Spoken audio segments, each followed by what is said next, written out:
un poquito la palabra del Señor y quiero invitarles a el libro de Marcos, capítulo 3, por favor, de Evangelio según Marcos, capítulo 3 y el versículo 25.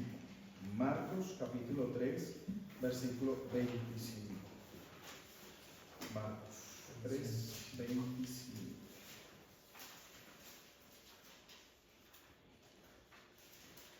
Dice la palabra del Señor de la siguiente manera: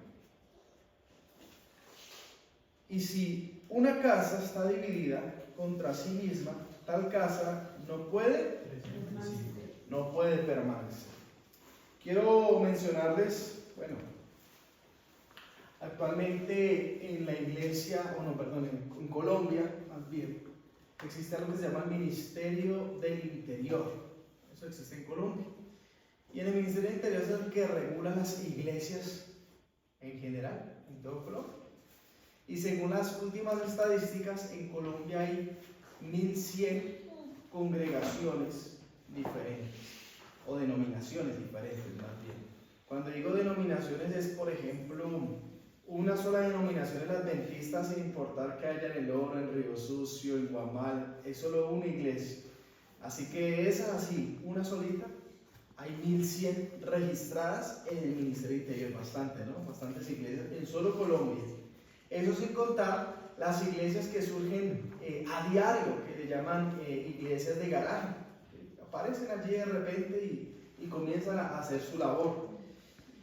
Y a mí me llama la atención eso, porque además de eso, pues a veces surgen dentro de la misma iglesia, nuestra amada iglesia adventista, surgen también corrientes diferentes, pensamientos diferentes que van llevando a que ese número de 1100 pues vaya creciendo mucho más, aunque no estén registrados, pero va creciendo mucho más. Y esto me puso a reflexionar porque quiero comentarles que hace unos días tuve la bendición, y digo bendición porque pues me llevó a que estudiara un poquito más, a que investigara un poquito más, de tener una conversación con un hombre que está por ahí cerca de nuestro distrito, y él me presentaba con la Biblia, con la inspiración de Dios, me presentaba también con escritos de Ellen White, bien interesante el estudio que él hacía, referente a dos elementos que él consideraba eran nueva revelación. Y una de ellas, decía él, es que Jesús no es coeterno, sino que Jesús fue engendrado por Dios el Padre en la eternidad, pero fue engendrado. O sea, salió del Padre. Y la otra verdad, digo entre comillas, que él me presentaba, es que el Espíritu Santo no es una persona,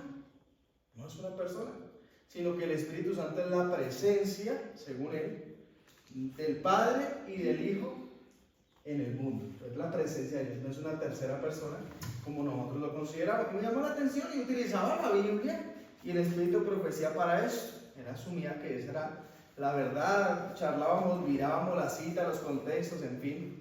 Pero eso me ponía a reflexionar bastante, cómo podemos estar confundidos con la verdad. ¿Cómo podemos estar confundidos constantemente con la verdad? Yo... Somos testigos de Jehová. ¿Cómo, verdad? Somos los testigos de Jehová. Esos son testigos. Pero dentro de la iglesia. Por eso a mí me casi son jehovistas también. Entonces, a mí me llamaba la atención eso porque, yo desde muy pequeño he estado rondando en diferentes pensamientos, porque a mi casa en Bogotá llevaba mucha gente con pensamientos raros, bien curiosos. Mucha gente, por allá llegaba gente de Restrepo, de Chavarriaga, de la Reforma, eso llegaba de todo. Yo me acuerdo, se reunían en la casa y comenzaban y nos sentaban ahí a escuchar, y uno escuchaba de todo esas vertientes uno lo escuchaba. Y llama la atención pues que todos utilizan la palabra de Dios, y hasta el mismo espíritu de profecía, todos lo utilizan y sacan la verdad, por decirlo así, la verdad basados en un escrito está. Y entonces, pues como yo tuve ese encuentro con este hombre, Darío su nombre, estos días, pues eso me puso a pensar bastante sobre esa situación y cómo en la iglesia a veces nosotros no estamos a veces preparados. En la iglesia que es de nuestro distrito, donde esta persona estaba llegando, pues yo voy patinando hasta los ancianos de iglesia, que me llaman, pastor, venga, usted resuelva eso porque no sabemos qué decir acá. Entonces a mí me llamó la atención eso porque de pronto a veces nosotros no entendemos o no estudiamos a profundidad, y al no estudiar en profundidad, pues como dice la palabra de Dios, cualquier viento de doctrina nos puede embolatar, y pareciera decir la verdad. Y cuando yo pienso eso, pienso en una parábola de la India, no bíblica, de la India, una parábola, pero que enseña bastante, tal vez alguna la ha escuchado, que era la de los ciegos y el elefante. No sé si alguna vez has escuchado esa parábola, de unos ciegos que les dijeron que había llegado a la ciudad un elefante, pues como eran ciegos, pues no sabían cómo era un elefante. Así que se propusieron ir a saber cómo era un elefante, pues por el tacto, ir a tocar el elefante. Y dice la historia, la parábola, que uno de ellos fue y le tocó en la parte del costado del elefante. Dijo, no, el elefante es como una pared, es macizo, es fuerte. Pero otro le tocó fue una pierna. Dijo, no, el elefante es como un roble, un tronco. Sin embargo, otro le tocó en la trompa esta que ellos tienen, ¿no? Dijo, no, el elefante es como una culebra. Pero otro le tocó fue la cola, que era más delgadita, y le tocó allí como esa ramificación de pelos que tiene al final, y dice, no, el elefante es como una soga. Y otro más le tocó un colmillo, y dijo, no, el elefante es como una lanza. Yo les hago la pregunta, ¿quién tenía la razón? Todos tenían la razón y a la vez ninguno. De alguna manera, todos tenían la verdad, pero a medias. Y una verdad a medias, dicen por ahí, es una completa mentira. ¿Cierto? Así yo he escuchado eso, una verdad a medias es una completa mentira. ¿Saben? Yo reflexionando sobre eso pensaba sobre estos elementos y pensaba, pues que cada día yo me puse a investigar. A mí me gusta investigar mucho sobre grupos disidentes y demás, me gusta, yo soy muy curioso con eso. Y me puse a investigar y noté que hay muchísimos, y cada día crecen más, muchísimos. Estoy hablando, desde que nació la Iglesia Adventista han surgido más de 250 grupos diferentes, con verdades diferentes, todos basados en la palabra de Dios y el espíritu de profecía. Y entonces yo decía, bueno, si uno quisiera, hablaba con Dios, si uno quisiera hablar del tema, pensando en este caballero con el que hablé recientemente, está hablando la semana pasada, si uno quisiera hablar del tema, uno se pone a decir, no, pero es que este no está en la verdad porque hice esto, pero va a surgir otro, y así uno va a permanecer, y eso es un poco de pronto fatigoso hacer eso. Y orándole al Señor, el Señor me presentó un texto bíblico donde encaja a todos. Y yo dije, qué interesante este texto bíblico. Porque de alguna manera el texto bíblico que les voy a presentar presenta los tres elementos que yo quiero que ustedes conozcan, aprendan o analicen. Los tres elementos que sí o sí una persona que va por otro pensamiento, que no es el que debe ser con la palabra del Señor, a pesar de que utiliza el espíritu de profecía la palabra del Señor, aún así con eso, algunos de estos elementos hace que, o está indicando que va por otro camino.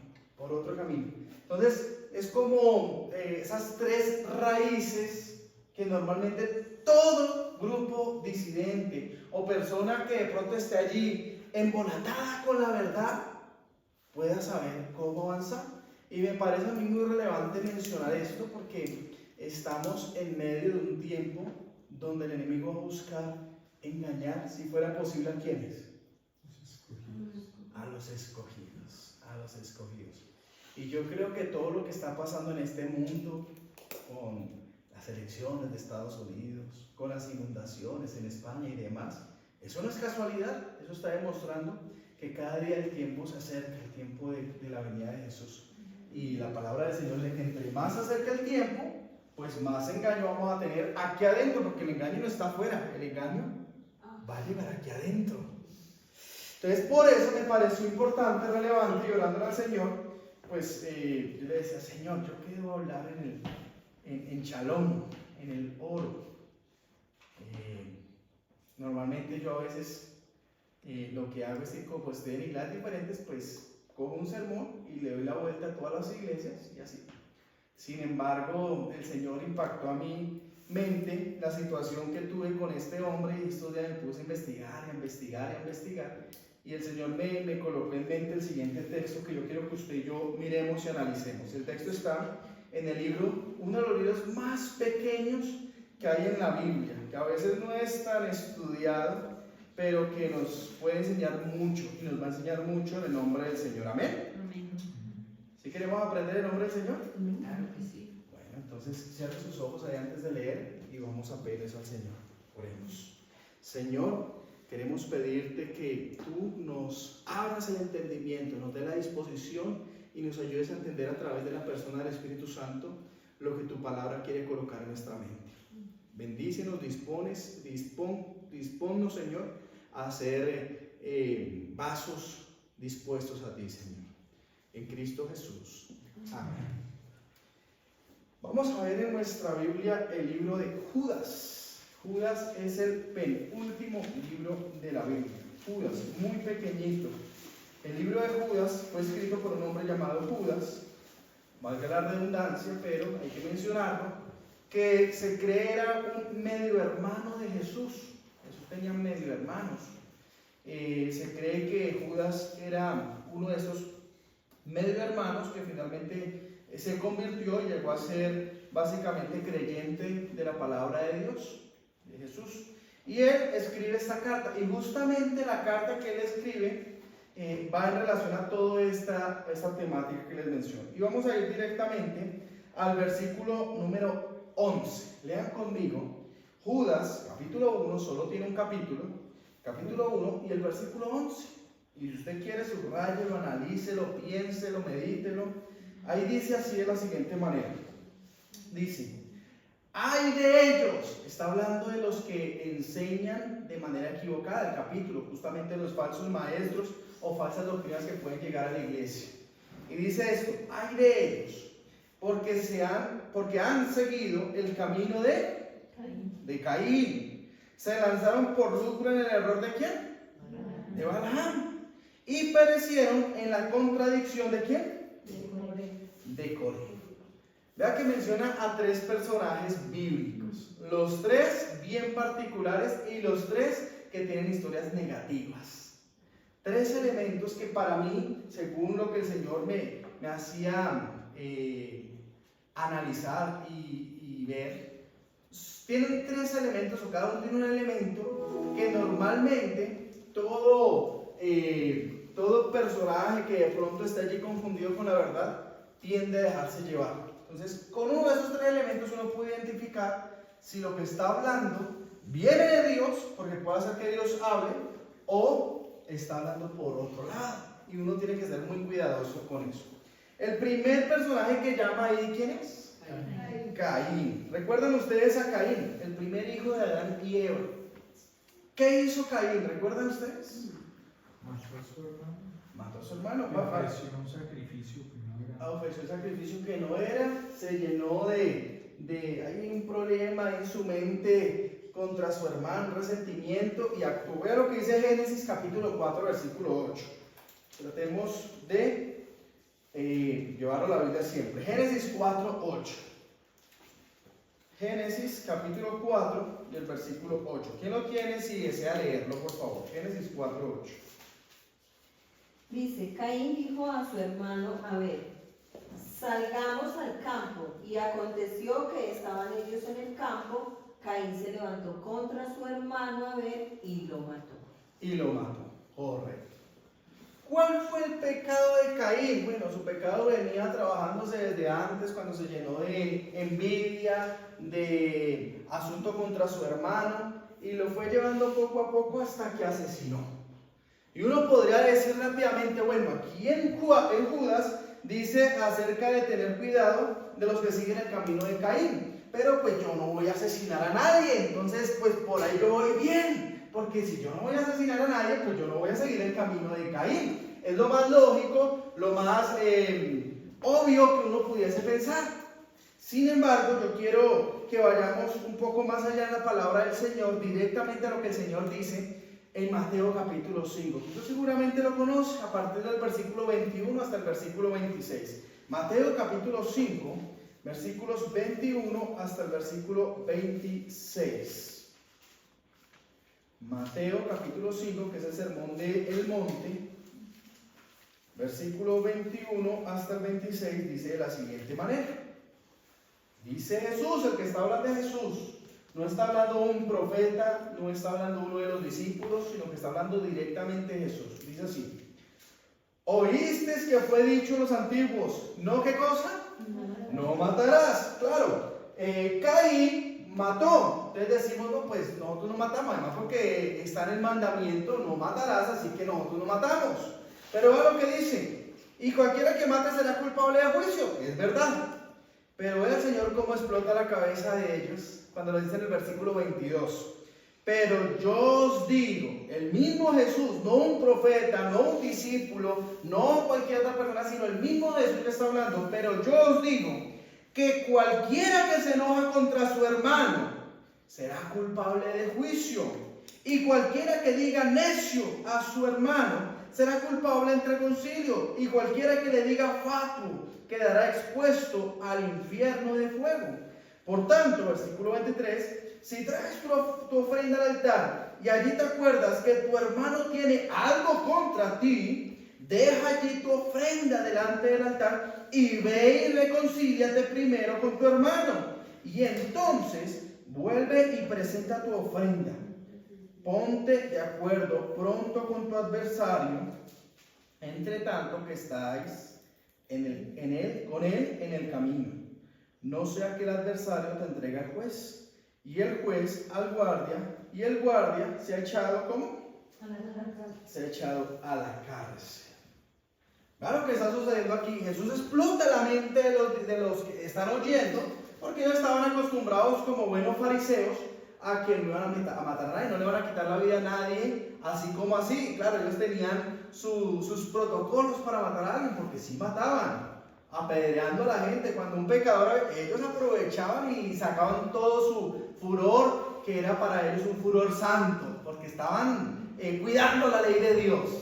Sin embargo, Jesús le dice: espera un momento, porque es que quitarle la vida a alguien no es necesariamente o solamente o exclusivamente incumplir el tema de no matar, sino que Jesús les dice: cuando yo tengo algo en contra de otra persona, cuando yo comienzo, en otras palabras, a irme en contra de otra persona, que es lo que llamamos hoy día ese señalamiento, esa crítica, esa burla en contra de otra persona, de alguna manera estoy también incumpliendo con ese mandamiento.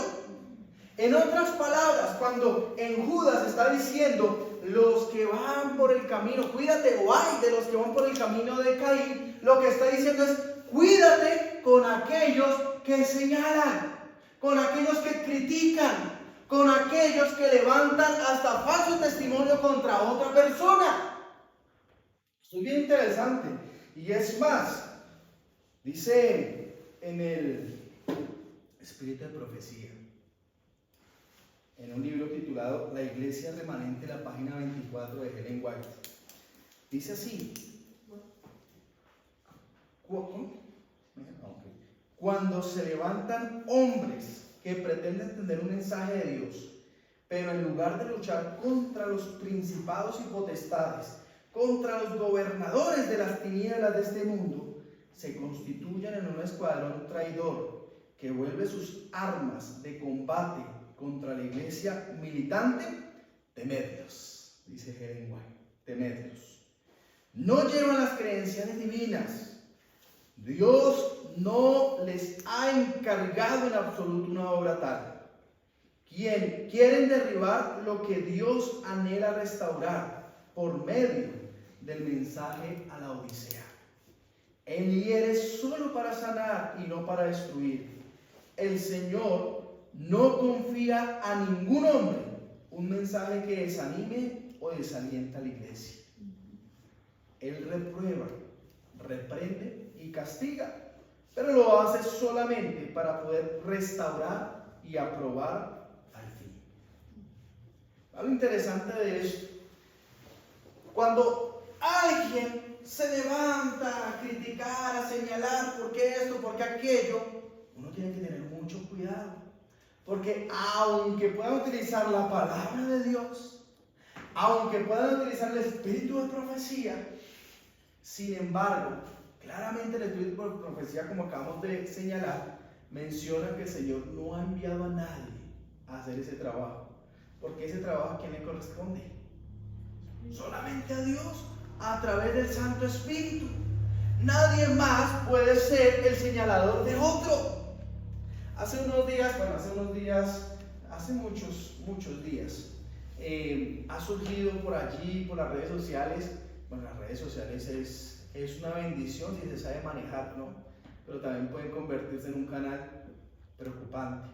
Ha surgido por las redes sociales diferentes personas que se han levantado para señalar los pecados. Y estos días me llamaba la atención de uno que hay en Cali, que decía: es que el Señor me ha levantado como el nuevo Elías, dijo así. ¿Y Elías cómo actuaba? Elías señalaba sin miedo el pecado de los otros, así que aquí estoy yo para hacer lo mismo, pero no los pecados de los de afuera, sino los pecados de los de aquí adentro. ¿Sí? Y uno se pone a reflexionar en lo que dice Ellen White, de lo que dice la palabra del Señor. ¿Y será que eso es lo que Dios quiere para su iglesia? ¿Será que Dios coloca personas para ese estímulo, donde en vez de fortalecerles en su fe, lo que hacen es señalarles, criticarles o juzgarles? El Señor, su enemigo, no somos ninguno de nosotros aquí. El enemigo de Dios es Satanás, y por ende es nuestro enemigo. Yo no puedo tener un enemigo aquí.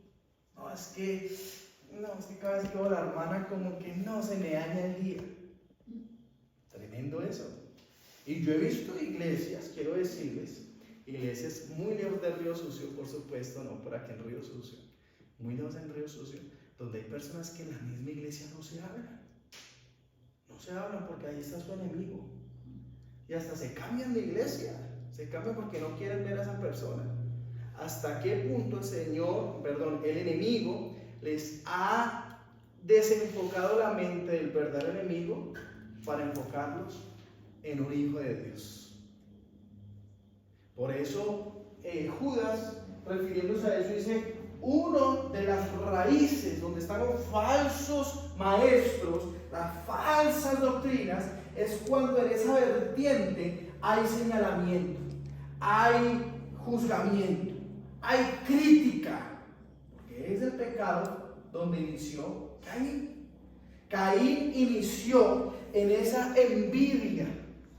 Él enfocó todo su problema que tenía directamente con Dios en su prójimo inmediato, que era su hermano.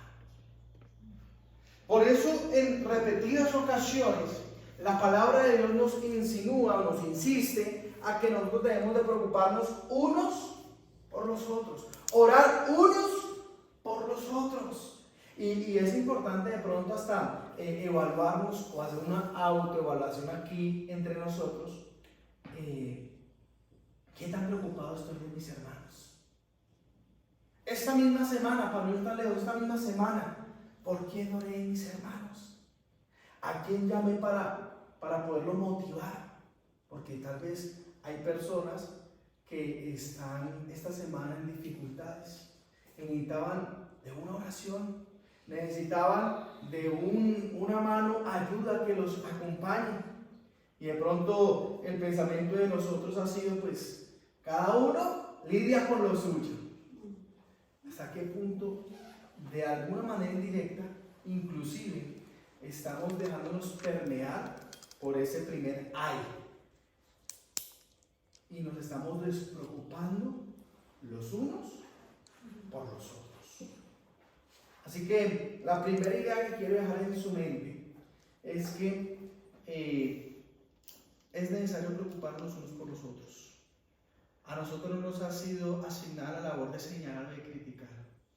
Nos ha sido señalada la labor de traer gente a Cristo, de orar por ellos, de acompañarlos, de preocuparnos por ellos, pero con un fondo salvífico, con un fondo salvífico.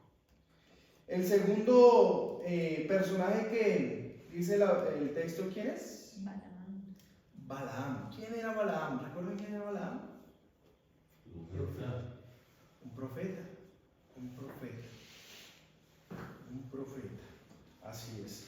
Vamos al libro de Números. A lo que dice la palabra del Señor. Libro de Números, capítulo 22, versículos 5 al 8. Número capítulo 22, versículos desde el 5 hasta el 8. Todo el capítulo habla de Balaam, pero solo vamos a tomar esos textos, del 5 al 8. Dice así: envió mensajeros a Balaam, está hablando de Balac, el rey de el rey de Moab, hijo de Zippor. Envió mensajeros a Balaam, hijo de Bear y Petor, que está junto al río de la tierra de los hijos de su pueblo, para que lo llamaran, diciendo: un pueblo que ha salido de Egipto cubre toda la tierra y se ha establecido frente a mí. Ven pues ahora, te ruego, y maldíceme a este pueblo, porque es más fuerte que yo. Quizás yo pueda herirlo y echarlo de la tierra, pues yo sé que el que tú bendigas, bendito quedará, y el que tú maldigas, maldito quedará. Partieron los ancianos de Moab y los ancianos de Madián con las dádivas de adivinación en sus manos, y llegaron a Balaam y le comunicaron las palabras de Balac. Y Balaam, versículo 8, le respondió: reposad aquí esta noche, yo os responderé según Jehová me hable. Y así los príncipes de Moab se quedaron con Balaam. ¿Qué está sucediendo en la historia? Usted conoce más o menos la historia. Balac quiere maldecir al pueblo de Israel y busca un profeta, así que busca a Balaam. Balaam fue un profeta de Dios. En el momento de la historia no era un profeta de Dios. Eso lo dice Ellen White. Sin embargo, Balac lo busca para que maldiga a ese pueblo de Israel. Balaam, por su parte, conocía que ese pueblo era el pueblo de Israel. Él ya sabía que ese pueblo era el pueblo de Dios y que era imposible maldecir al pueblo de Dios porque era el pueblo de Dios. Sin embargo, hubo algo que motivó a este hombre. Y es lo que se menciona ahí, que traían los príncipes en las manos, que eran las dádivas de adivinación. Las dádivas de adivinación. ¿Cuáles eran las dádivas de adivinación? Básicamente eran recursos, dinero, tesoros que le proveían por hacer ese trabajo. En otras palabras, a Balaam le pareció muy interesante y que tal vez Dios podría cambiar su pensamiento dado que había dinero de por medio. Hay un librito muy bueno que se llama Patriarcas y Profetas. Y allí dice: Balaam había sido una vez un hombre bueno. Estoy en la página 416.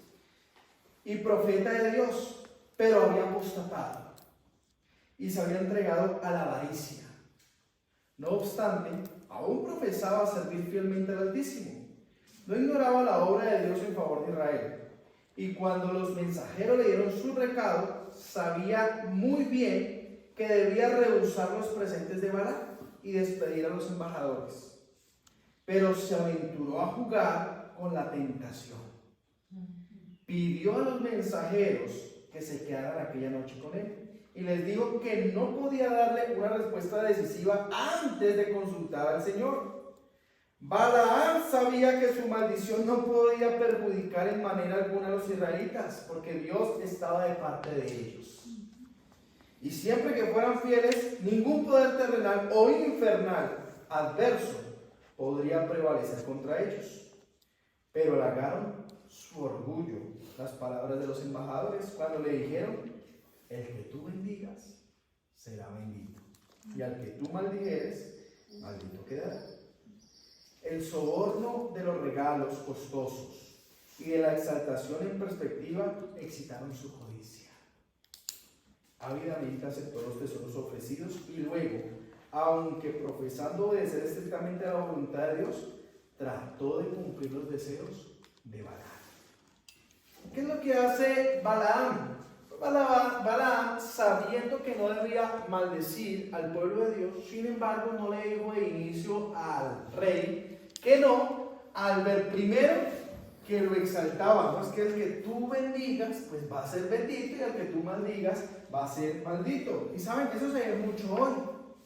Hay personas que a veces se sienten exaltadas, se sienten, y dicho sea de paso, que la persona que les menciono que hablé estos días, me decía, porque ahí hablaba con su sobrina, me decía: pastor, pues que él sí es un hombre espiritual, él sí es un hombre estudioso, me decía así, así que difícilmente él puede estar equivocado, porque él es un hombre donde se nota que Dios habla con él, porque él es un hombre espiritual, es un hombre estudioso, es un hombre de oración. De alguna manera, esas mismas palabras fueron las que le dijeron a Balaam: no, es que este hombre habla y Dios actúa, o sea, Dios tiene un contacto directo con Dios. Sin embargo, la realidad era otra. La cita inició diciendo: Balaam había apostatado. Aunque toda la gente, incluyendo el rey, pensaban que Balaam era un hombre de Dios, realmente Balaam no era un hombre de Dios. Y por supuesto, sabemos la historia, Dios lo utilizó para bendecir al pueblo de Israel. Sin embargo, no era porque Balaam fuera un hombre de Dios. Es más, Dios prefirió hablarle primero a un animal, ¿cierto?, que hablarle a él. ¿Y por qué sucede esto? Porque habían dos connotaciones muy importantes que quiero mencionar. La primera era que había cierto orgullo en él, de que él estaba de alguna manera por encima de los demás, de que de alguna manera él tenía ese conocimiento que otros no tenían, que de alguna manera él tenía el pensamiento que otros no tenían. Y un segundo elemento era la avaricia. Toda persona que de alguna manera, disimulada o directa, toque temas de dinero, ese asunto va por otro lado. Eso normalmente pasa. Les puedo decir por conocimiento de causa. Toda persona que comienza a hablar: no, es que aquí vea, aquí utilizan los diezmos diferentes, pero yo sé dónde lo pueden utilizar bien. Tengan cuidado, porque el enemigo utiliza a esas personas que parecieran espirituales para ir en contra del plan de Dios. Balaam fue el ejemplo. Y por eso Judas, en su carta donde está colocando en evidencia a cualquier persona que está allí embolatada o enredada con la verdad, le dice: tengan cuidado con Caín, que señalaba, pero también tengan cuidado con Balaam, porque Balaam se sentía mejor que los otros, o más inteligente, más espiritual que los otros, que estudiaba más que los otros, y sin embargo su interés de profundidad era el dinero. Y el último personaje, ¿recuerdan quién era? Coré. El último personaje era Coré. Vayan conmigo, por favor, allá al capítulo 16 de Números. Ahí se cuenta la historia de este hombre, Coré. Números, capítulo 16.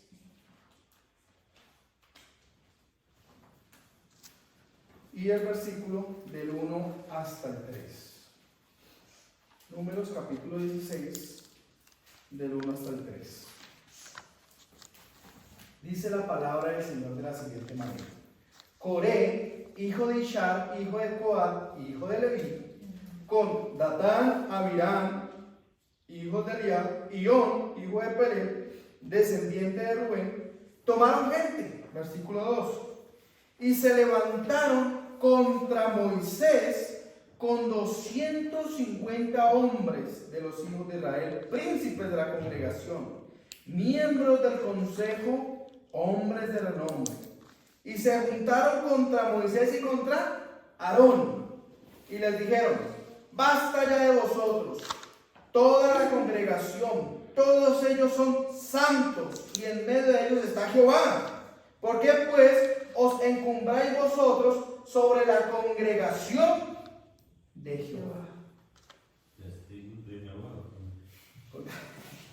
¿Qué es lo que está haciendo allí la historia? Se levanta Core, Datán, Abirán, On y 250 hombres príncipes. Cuando dice príncipe era porque eran líderes. Se levantaron y vieron a Moisés y a Aarón. Y los vieron. Y Helen White, mencionando eso, dice que Moisés y Aarón eran más jovencitos que ellos inclusive. Y como la costumbre, la cultura era que entre más abuelo, más canoso, pues Dios hablaba más por ahí. En cada más muchachito. Así que estos hombres que estaban allí, Coré, Datán, Abirán, On y los 250 hombres, ven a Aarón y a Moisés. Ven a estos hombres. Además, notaron que en estos hombres habían situaciones que no eran tan perfectos como ellos quisieran que fueran. Es que son muchachitos, ¿qué se puede esperar de ellos? Y entonces dice lo que dice el versículo 3. Basta ya de vosotros, o sea, ya no queremos más de ustedes. ¿Acaso, y vea cómo disfrazan de una manera espiritual lo que ellos dicen, acaso en toda la congregación todos ellos no son santos y en medio de ellos está Jehová? Vea lo interesante de la acusación de ellos.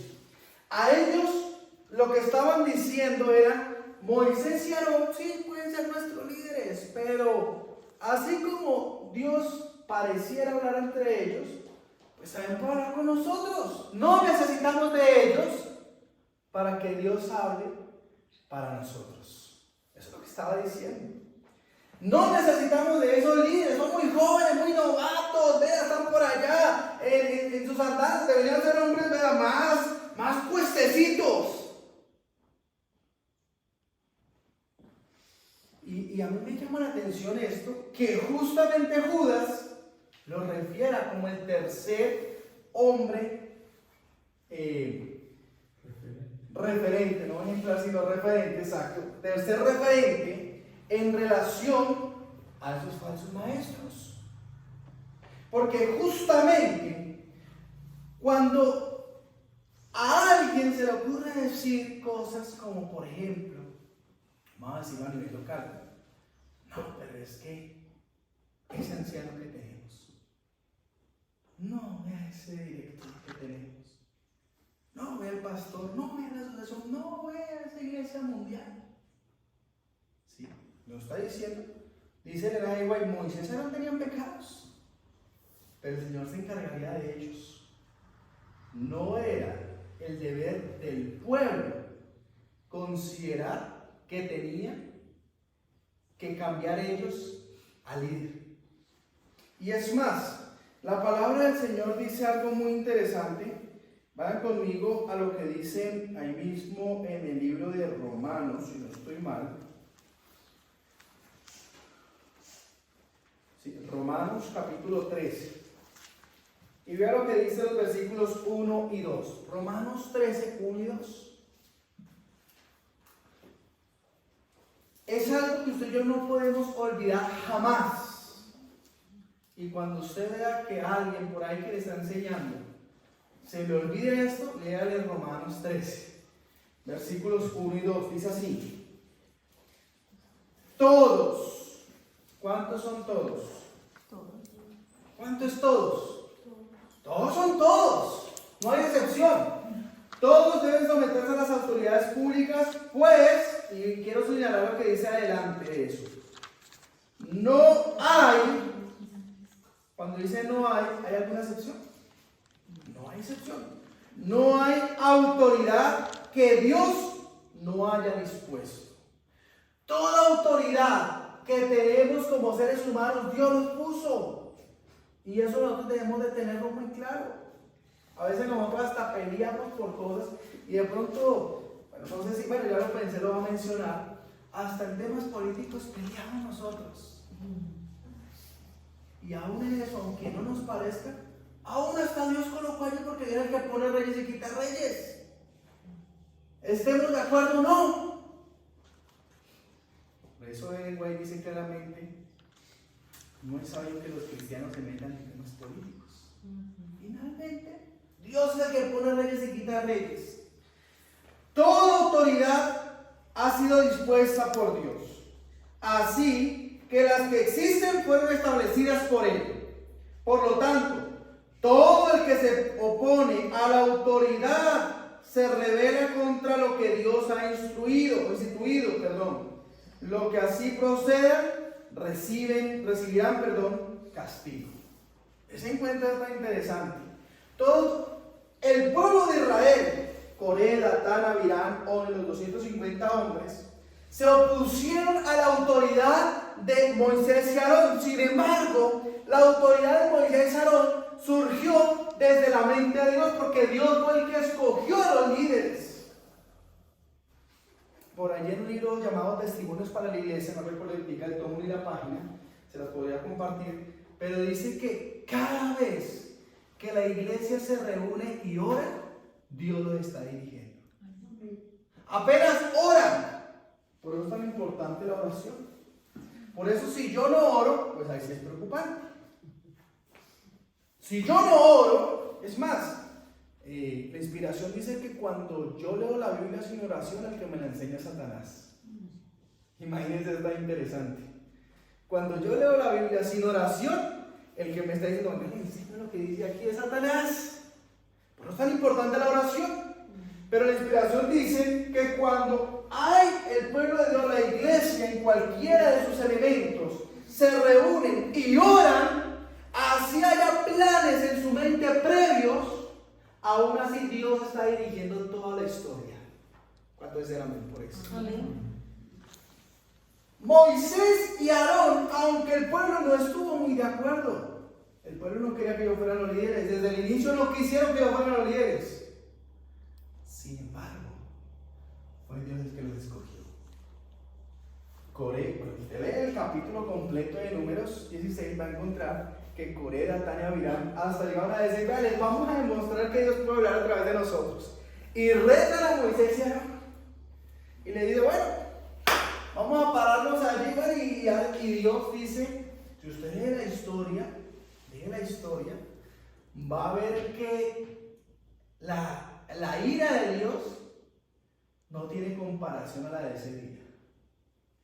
El Señor se molestó a tal punto que ¿sabe quién fue el único que lo paró? Aarón. Era la historia, Aarón fue el que paró a Dios, porque el Señor dijo, sí, pues esta gente va a morir sabiendo que están muriendo. Es decir, no va a matar un rayo, porque si usted lo mata un rayo, usted no supo de qué murió.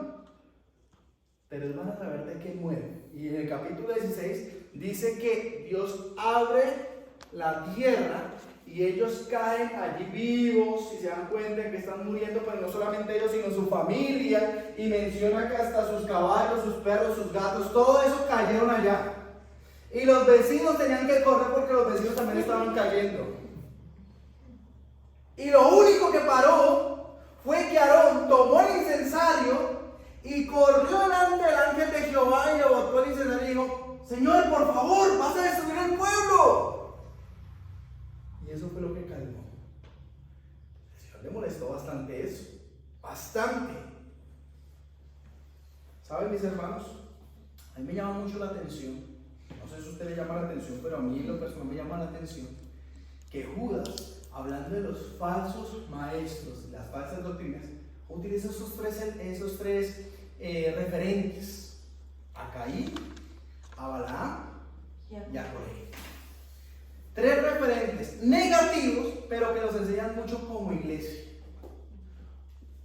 Recordemos, Caín envidioso y criticón, señalaba, y eso es lo que lo llevó a matar a su hermano. 2, Balaam, que era un orgulloso, se creía más santo, y eso lo llevó a comenzar a desviar dineros que no le correspondían a él. Y 3, Coré, que estuvo en contra de la autoridad que Dios había dispuesto. Los 3 personajes justamente revelan, mis hermanos, el carácter, la personalidad de personas que pueden estar un poco enredadas con la verdad.